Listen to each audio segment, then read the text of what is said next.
Oke, selamat pagi anak-anak yang terkasih. Nah, di video kali ini saya akan berikan pembahasan untuk materi persiapan ujian sekolah bagian yang ketiga. Kita akan mulai dari nomor yang pertama. Diberikan di situ ada 8 atau 4 pasang persegi panjang dengan ukuran masing-masing ya. Setiap pasangnya ada di situ. Nah, kita diminta menentukan perbandingan luas dari persegi panjang yang sebangun. Berarti kita harus tentukan dulu mana persegi panjang atau pasangan yang sebangun ini dulu ya. Baru nanti ketika kita sudah tahu, kita bisa melakukan perbandingan luasnya. Oke. Nah, bagaimana kita menentukan yang sebangun? Di sini tiap pasang saya beri nama ya, ada A, B, C, D, E, F, dan GH begitu untuk memudahkan. Kita akan melihat A dan B dulu pasangan yang pertama. Kita akan bandingkan sisi yang panjang dengan lebarnya gitu ya, atau yang pendek gitu. Kalau kita lihat pada bagian yang A, perbandingan panjang dan lebarnya adalah 2:6. Atau kalau kita sederhanakan jadi 1:3 gitu. Sedangkan yang B, kalau kita melihat perbandingannya, kita tuliskan yang kecil dulu ya. Jadi yang kecil di depan. 8:12 gitu. Tidak berdasarkan letaknya, tetapi pada ukurannya gitu. Kalau kita sederhanakan ini, kita bagi 4, berarti 2:3. Nah, karena perbandingannya tidak sama, maka dia tidak sebangun, teman-teman. Ya. Nah, bagaimana dengan yang C? Nah, kita lihat di sini. 2:5. Nah, ini sudah sederhana. Kita lihat apakah yang D juga demikian. 6:15. Ya, kita sederhanakan, kita bagi 3, berarti 2:5. Nah, berarti karena ini perbandingannya sudah sama, maka C sebangun dengan D, gitu ya. Nah, karena bagian ini kita juga sedang berlatih, maka kita coba ya E dan F, G dan H begitu supaya kita tahu. Ya, meskipun kita tahu jawaban yang sebangun adalah C dan D. Kita akan buktikan. Untuk yang E, ternyata kalau dibandingkan adalah 4:5. Sedangkan yang F 5:10, atau kalau kita sederhanakan sama dengan 2:5 ya. E dan F ternyata tidak sebangun. G kalau kita bandingkan 2:8 atau 1:4. Sedangkan H di sini 4:18. Ya, atau kalau kita sederhanakan kita bagi 2 jadi 2:9. Nah, jadi kita sudah bisa menentukan bahwa C dan D lah yang sebangun. Nah, tinggal kita cari perbandingan luasnya. Luas yang C kita bandingkan dengan luas D gitu ya. Untuk persegi panjang tentu luasnya kita bisa dengan mudah mencarinya ya. 2 kali 5 untuk yang C, dan D adalah 6 kali 15. Nah, ini ya. Kita bisa hitung atau mau disederhanakan dulu boleh. Silahkan mana yang kalian kuasai. 10:90 atau 1:9. Nah, ini ya. Nah, nanti kalian bisa cek untuk yang lain. Ya, pada soal berikutnya kita diminta menentukan keliling dari bangun yang ada di gambar itu. Nah, kita lengkapi dulu ukurannya supaya kita bisa menentukan kelilingnya. Ya, di sini ada 5 cm. Sama karena ada tandanya, betul ya. Kemudian ini 4 cm sudah ada. Di bagian bawah ini yang belum lengkap. Bagian bawah dari trapesium. Nah, kita perlu garis bantuan untuk menentukan panjang dari bagian alasnya trapesium ini ya. Jelas di sini 7, teman-teman. Ya, panjang ini karena ini tegak lurus juga, maka otomatis ini juga 4. Nah, tinggal bagian ini yang kita perlu hitung supaya kita bisa menentukan kelilingnya. Nah, kita tinggal mencari X-nya ini ya. Kita bisa gunakan Pitagoras. Bahwa X itu adalah akar dari sisi miringnya adalah 5 kuadrat, kita kurangi dengan 4 kuadrat. Ya, kita bisa tentukan itu adalah 3 cm. Sehingga untuk mencari kelilingnya, tinggal kita jumlahkan saja ya. Yang bagian dalam tidak perlu kita hitung teman-teman. Jadi kita perlu daftar ada 5 cm, ada 3 garis yang panjangnya 5 cm. Nah, kita cukup kalikan saja. Terus kemudian ada 7 di sini. Kita tambahkan dengan 7. Kita tambahkan dengan 4. Nah, kita tambahkan dengan yang bagian bawah. Ini X-nya tadi sudah ketemu 3 cm, betul ya? Tambah 7 berarti ya akan jadi 10 cm gitu ya. Boleh langsung ditulis 10. Nah, tinggal kita jumlahkan. Nah, teman-teman bisa lengkapi ya, hasilnya berapa tinggal menjumlahkan dari hitungan yang ini. Untuk nomor 3, saya tandai pertanyaannya A, B, C, D begitu ya, supaya memudahkan kita. Pada intinya adalah diminta volume keseluruhan, itu adalah pertanyaan yang paling akhir. Maka step by step-nya kita menentukan volume dari setiap bagian, nanti kita jumlahkan begitu ya. Nah, kita akan hitung mulai dari bagaimana mencari volume setengah bola dulu. Nah, saya tuliskan di bagian atas ini ya. Jadi yang bagian A kita cari volume dari setengah bola. Ya, setengah dikali volumenya bola, yaitu 4/3 dikalikan pi dikalikan R pangkat 3. Hati-hati teman-teman ya. Jari-jarinya di sini adalah pangkat 3. Jari-jari bola, jari-jari tabung maupun jari-jari alas dari kerucut itu sama seperti yang dituliskan di sini, yaitu 21 cm. Nah, tinggal kita masukkan angkanya ya. Boleh ini kita sederhanakan. Berarti tinggal 2/3, pi-nya di situ ditentukan 22/7 dikali jari-jarinya adalah 21/3. Nah, teman-teman bisa cari di sini ya. Nanti berapa sentimeter kubik. Nah, nanti teman-teman bisa hitung sendiri ya. Nanti saling bertanya dengan teman-temannya, diskusi ya, apakah hasilnya sudah cross check, apakah hasilnya sudah benar. Nah, untuk yang B, untuk volume tabung itu kita juga hitung. Kita ingat rumusnya adalah luas alas kali tinggi. Luas alasnya karena berbentuk lingkaran, maka pi R kuadrat dikalikan dengan T. Nah, T-nya tabung di situ sudah ada 21 cm. Ya, kita masukkan 22/7 dikali dengan jari-jarinya yaitu 21 kuadrat dikali dengan tinggi yaitu 21. Nah, ini juga teman-teman nanti bisa hitung lagi ya. Nah, silakan nanti berdiskusi dengan teman-temannya hasilnya berapa begitu ya. Kalau ada yang berbeda, coba dicek kembali menghitungnya. Kemudian bagian yang ketiga adalah kerucut. Volume dari kerucut. 1/3 luas alas pi R kuadrat yaitu ya, kalikan tinggi. Nah, 1/3 dikali 22/7 ya, dikali R-nya sama 21 kuadrat. Tingginya hati-hati teman-teman ya. Tingginya bukan yang 21 tetapi ini tingginya kerucut. Ya.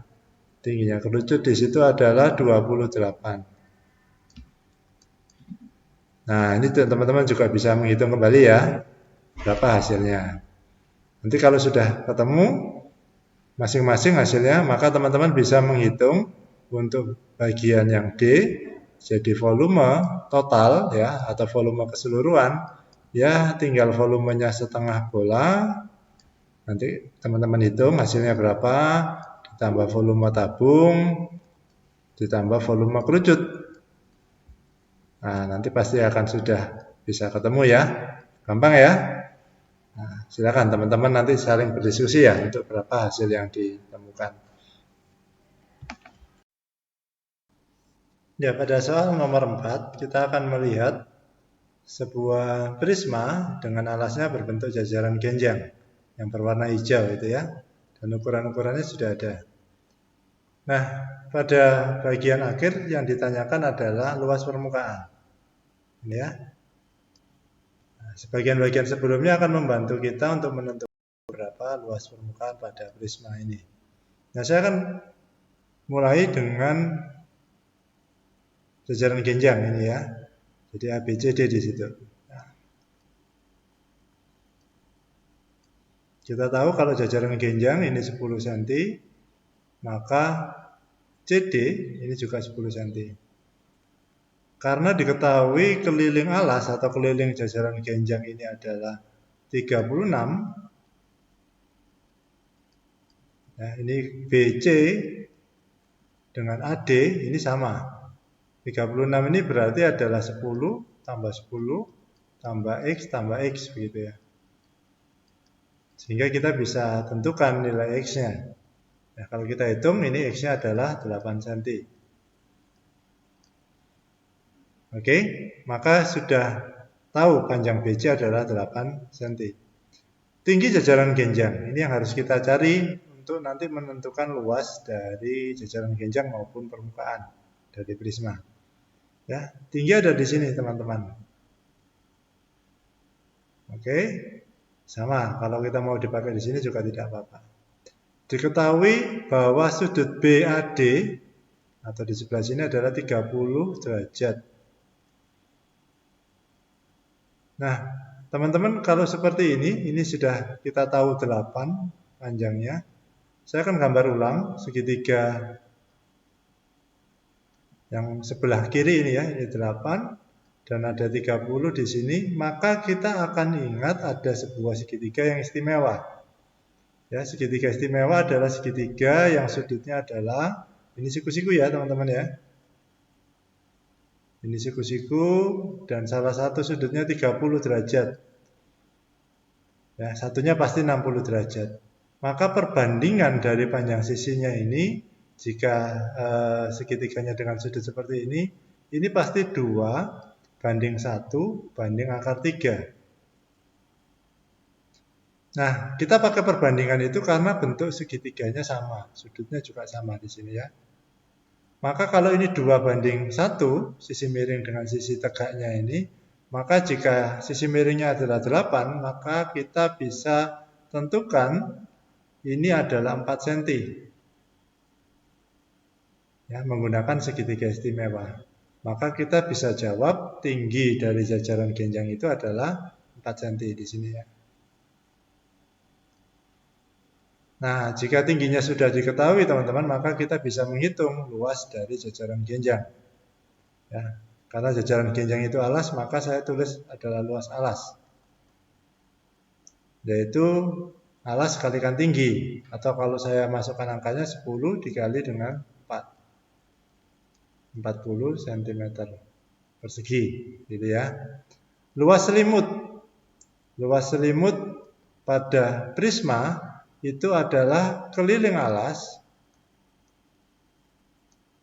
kita kalikan dengan tingginya. Tinggi yang dimaksud di sini bukan tinggi jajaran genjang ya, bukan ini, teman-teman. Ya, jadi bukan itu. Tetapi tinggi dari prisma. Yang mana tinggi prisma? Nah, kita lihat gambar yang aslinya ya, teman-teman. Jika bagian yang berwarna hijau ini ABCD adalah alasnya, maka tingginya adalah yang 20 cm ini ya. Ini adalah tinggi prisma. Supaya tidak tertukar dengan tinggi dari jajaran genjang.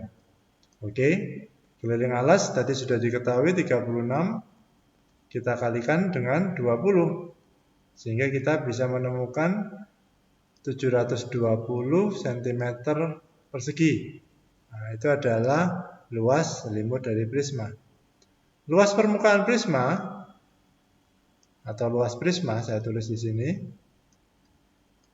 Karena alas dan tutup gitu ya, itu adalah bentuk yang sama, kongruen. Kita bisa kalikan 2 luas alasnya.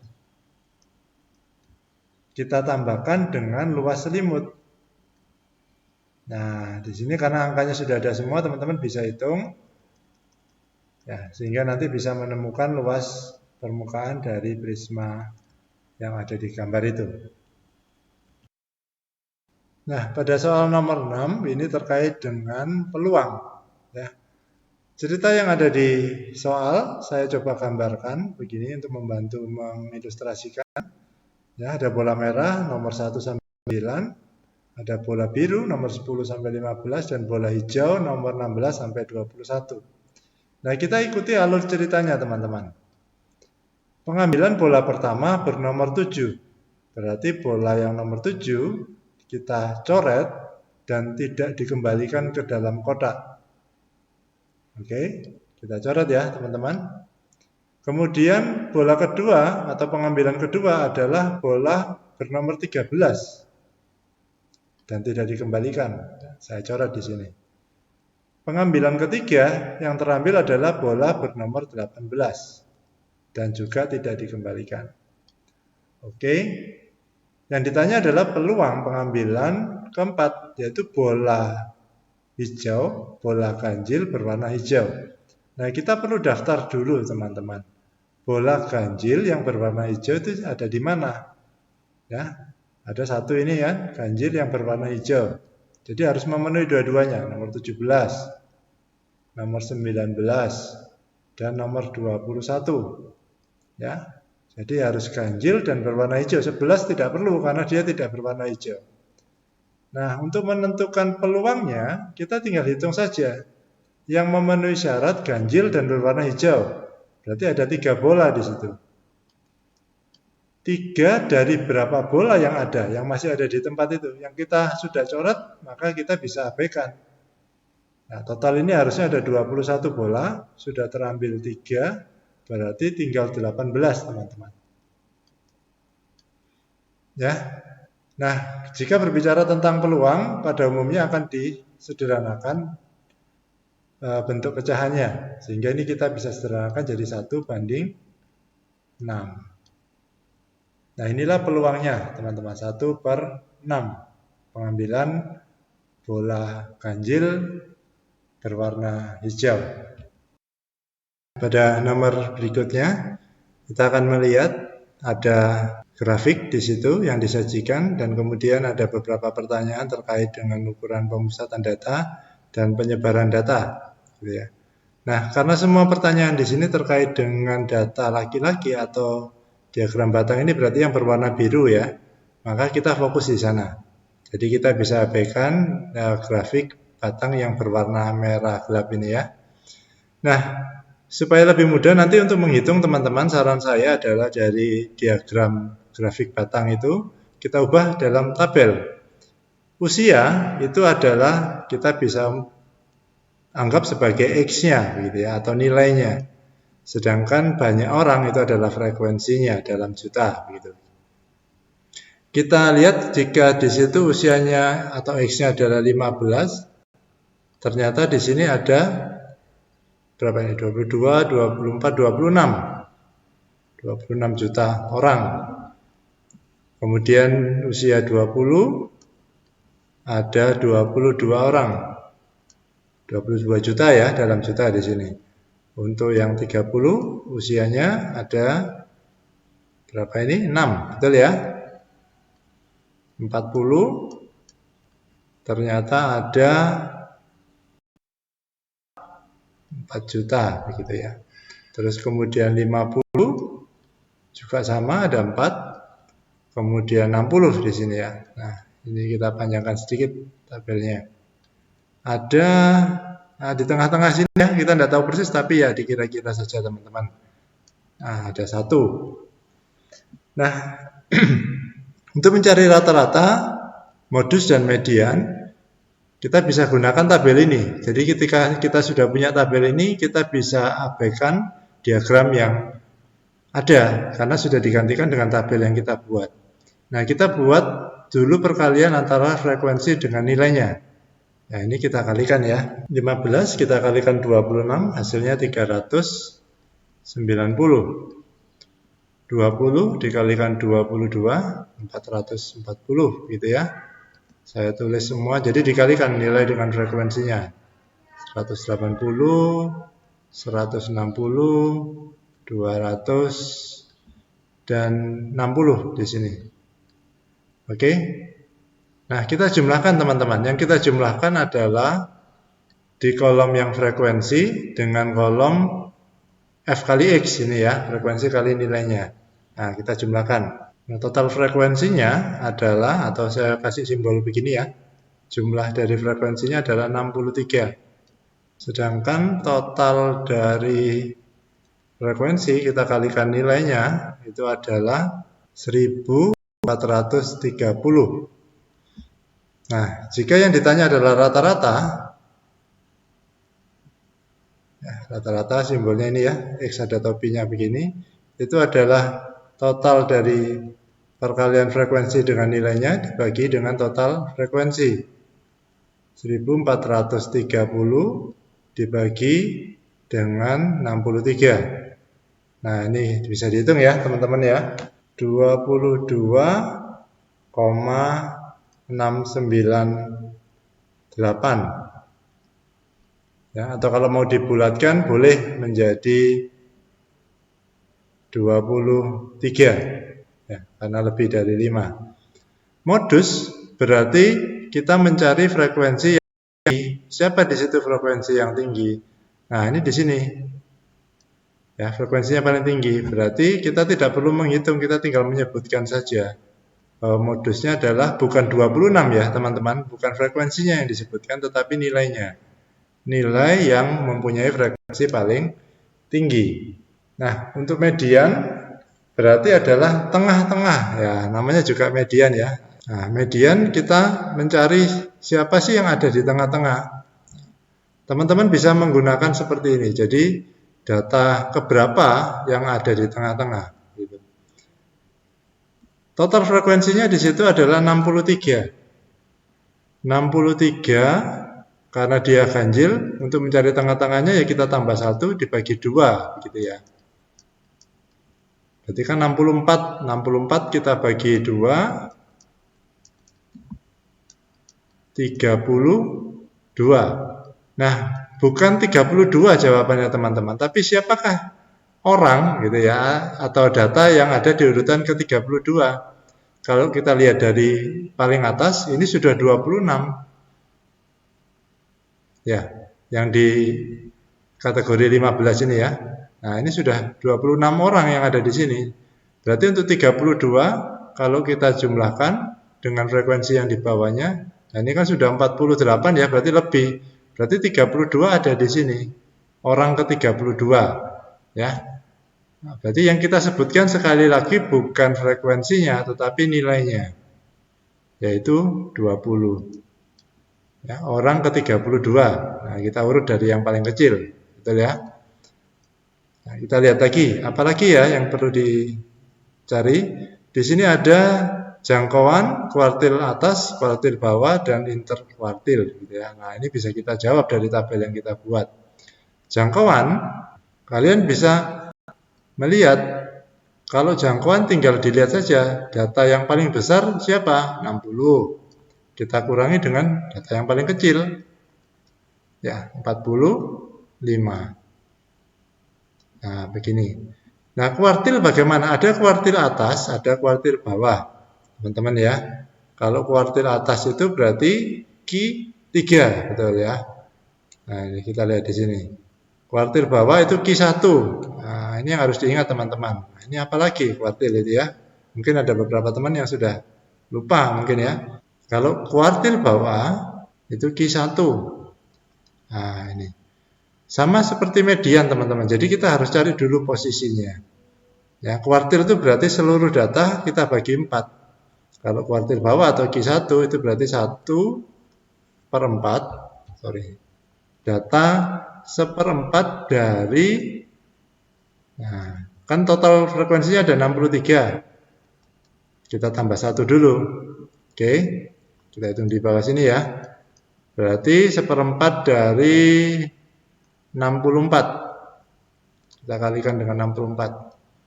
Nah, ini kalau kita bagi berapa ini teman-teman? Ya, 18 ya.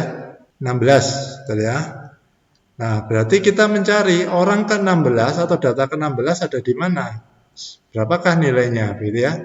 Nah, di kelompok yang paling atas itu sudah ada 26 orang. Jadi 16 orang ke-16 pasti ada di kelompok yang pertama ini.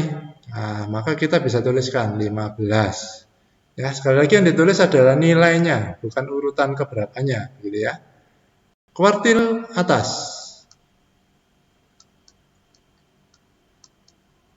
atau Q3. Nah, begitu teman-teman. Ya, berarti kita mencari batas 3/4 dari datanya. Nah, datanya kan 63, kita tambah 1 ya karena ganjil dia. Berarti 3/4 dari 64. Ya, orang ke-48. Nah, kita cari orang ke-48 ada di mana ya?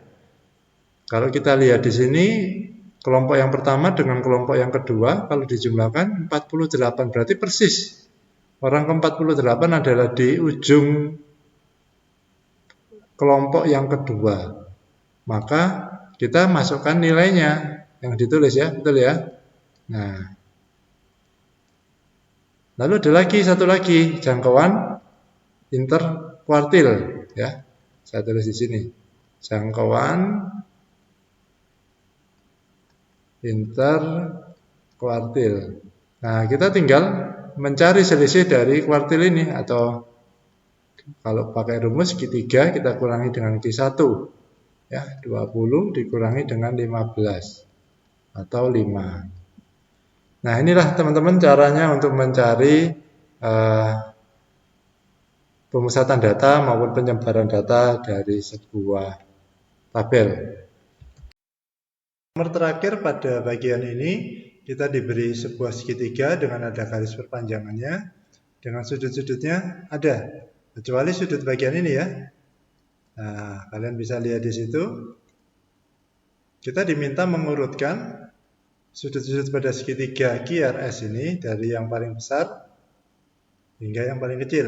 Nah, oke, kita harus lengkapi dulu informasi kita. Ya, sudut ini harus kita cari dulu supaya kita bisa tahu urutannya seperti apa. Nah, andai kata saya beri nama Y sudut ini ya. Sudut Y jika kita tambahkan dengan sudut pelurusnya yaitu 4X ditambah 30 harus sama dengan 180 derajat gitu ya. Nah, kita ubah dulu bentuknya. Berarti Y itu sama dengan, kalau kita geser ke sana, negatif 4X dikurangi 30 ditambah 180. Ya, atau kita buat bentuknya jadi lebih sederhana, 150 dikurangi 4X. Berarti sudut yang ada di sini, QSR, itu besarnya adalah 150 dikurangi 4X. Nah, kita harus tahu dulu menemukan besar sudut X-nya. Kita tahu bahwa segitiga sudut-sudutnya jika dijumlahkan harus menghasilkan 180. Sehingga 3X tambah 20. Terus kemudian 5X dikurangi 10 ditambah dengan 150 min 4X harus sama dengan 180 derajat. Nah, begini ya, teman-teman ya. Nah, kita bisa selesaikan ini dengan menyederhanakannya ya. 3X, 5X dikurangi 4X berarti akan ada 4X. Positif. 20 dikurangi 10 ditambah 150 berarti positif 160 sama dengan 180. Ya, sehingga kita bisa temukan bahwa 4X sama dengan 20 atau X-nya sama dengan 5. Nah, kita masukkan ke sudut-sudutnya ya. Kita mulai dari sudut SQR. Nah, berarti yang 3X plus 20. Karena X-nya kita sudah tahu ya 3 kali 5 ditambah 20. Ya, 15 ditambah 20, 35 derajat. Oke. Kemudian sudut QRS. Nah, sudut yang ini. Berarti 5X dikurangi 10. 5 dikalikan 5, X-nya 5, dikurangi 10. 25 dikurangi 10. Jadi 15 derajat. Nah, terakhir yaitu sudut RSQ.